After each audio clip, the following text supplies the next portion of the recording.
Nous avons quitté l'atoll de Kauai pour aller en direction de la passe sud de Fakarava, située à 48 milles au sud-est de notre position. Sortie de Kauai, il y a du mascaret là-bas.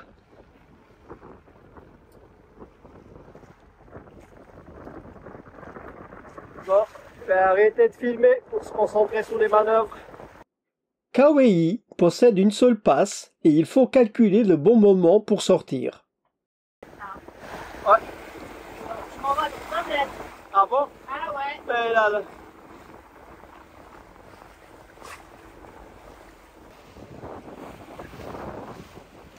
Allez. Ah oui, c'est pas sur toi Moutout, c'est pas évident, hein? C'est la première fois qu'on entend. Ah oui, mais ça c'est la houle du vent là. Parce que nous on est sur la marée sortante, donc ça devrait aller. Oh là, ça va aller. Ah ouais, c'est juste ici. Là-bas c'est bon.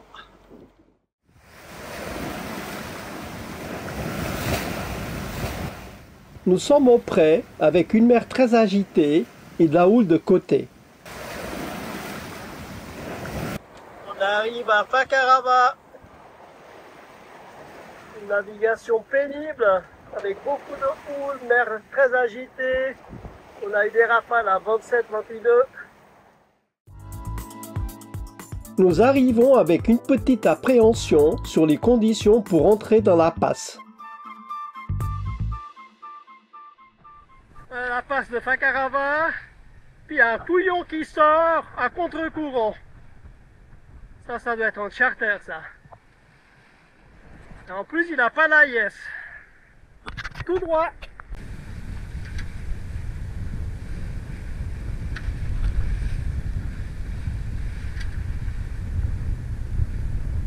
C'est vachement calme la passe. Pour finir, l'entrée de la passe s'est faite très facilement et la passe est large. Nous avons sur notre côté tribord le village de Tetamanu. Après avoir pris le côté gauche de la passe, on contourne la langue de sable pour arriver au mouillage. Fakarava est connu et réputé pour la plongée et le snorkeling dans ses passes. Nous prenons l'annexe et direction l'entrée de la passe sud à l'étal de marée basse. On se jette à l'eau en restant attaché à l'annexe par une corde et on se laisse dériver avec le courant rentrant. Le paysage sous-marin est magnifique et rempli de poissons de toutes sortes. Depuis qu'on est en Polynésie, c'est la première fois qu'on rencontre autant de vie sous-marine. Fakarava est connu pour ses nombreux requins qui tournent autour de la passe.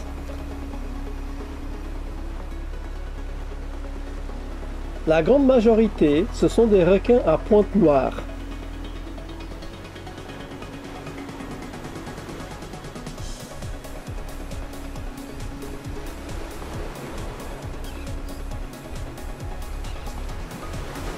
Le snorkeling nous a convaincus de la beauté sous-marine de Fakarava.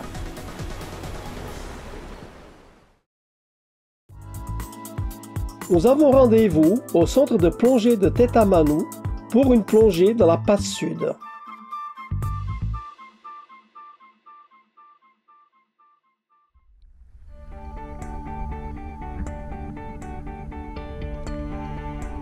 Le centre, sur pilotis, est le rendez-vous de plusieurs requins à pointe noire et de gros poissons Napoléon.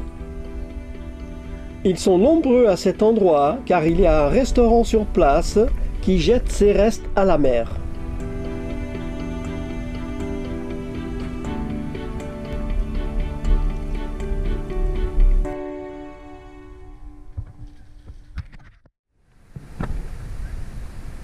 On va plonger.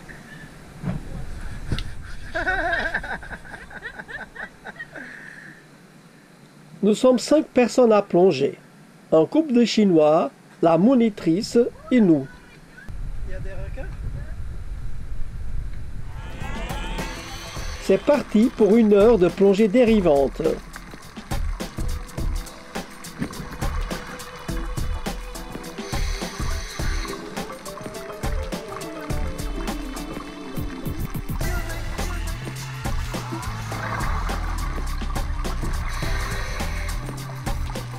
Au programme, des requins qui sont la grande attraction de Fakarava, ainsi que de gros poissons Napoléon.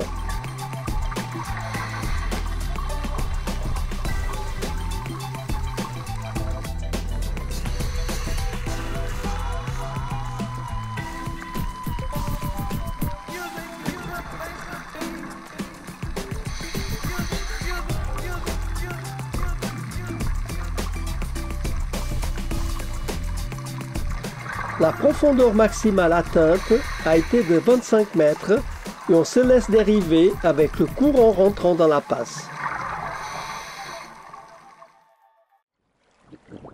On quitte le mouillage de Fakarava nord-est. On est juste resté une nuit parce qu'il y a des panneaux d'interdiction partout, il y a plein de maisons, il y a des pensions, donc c'est un peu compliqué. Donc on va vers la capitale, Rotoava. On est en portant, on navigue à la voile. Faut qu'on fasse gaffe avec les patates de corail. On était seul au mouillage, il y a juste un ketch là-bas au fond. Mais sinon, on était avec les deux bateaux dans la zone. Et voilà une patate de corail. Il y a même deux qui sont collés l'une à l'autre.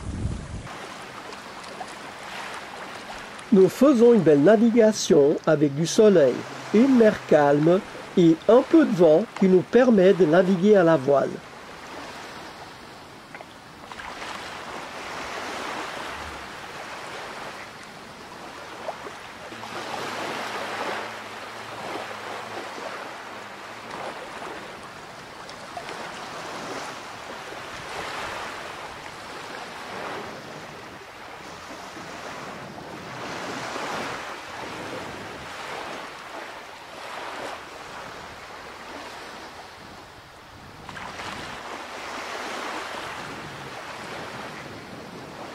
Ok, un peu à tribord.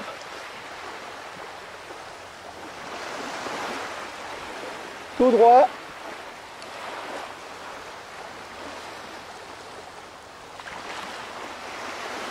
Un tout petit peu à bâbord.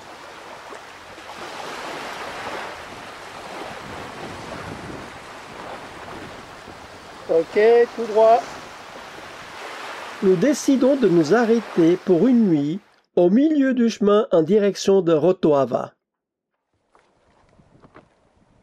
Voilà, on est mouillé, j'ai mis une bouée à cause des patates.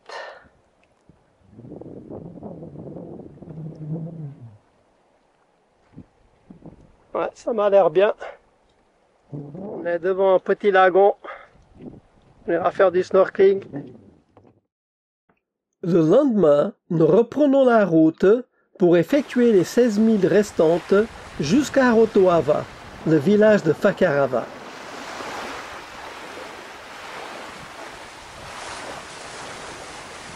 Nous avons à nouveau de bonnes conditions de navigation avec du soleil, une mer calme et du vent pour naviguer.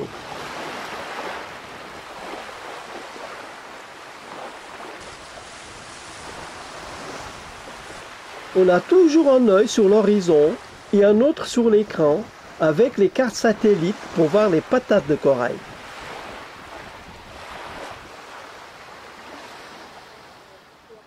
Et on a dû se dévier parce que au fond c'est plein de bouées des fermes perlières en surface. Et là on peut pas ni aller à la voile ni au moteur. Donc on a dû prendre le chenal qui est bien balisé là. Donc on est près de la côte. Et maintenant on va suivre ce petit chenal.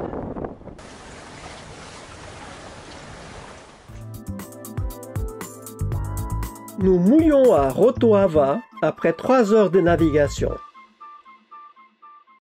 Au prochain épisode, plongée passe nord et découverte de Rotoava.